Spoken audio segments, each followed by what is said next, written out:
শুভ দুপুর বন্ধুরা। দেখো রান্না করতে করতে তরমুজ খাচ্ছি। পূজার জন্য আনছিলাম তো বেঁচে গেছে, এই দেখো তরমুজও খাচ্ছি, এদিকে রান্না বাড়িও হচ্ছে। এই দেখো এখানে কি রান্না করলাম বন্ধুরা। এখানে আমি করলাম লাউয়ের ডোগা, আলু দিয়ে তরকারি। এটা তো কালার আসে নাই, তার কারণ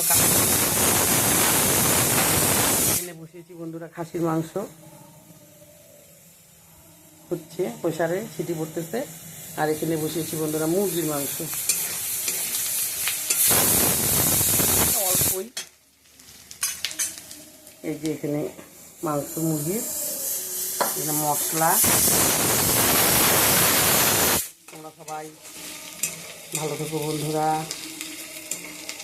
শুভ নববর্ষের জন্য সবাই ভালো থেকো, সুস্থ থেকো, সারা বছর সবার ভালো কাটুক বন্ধুরা, এই করি।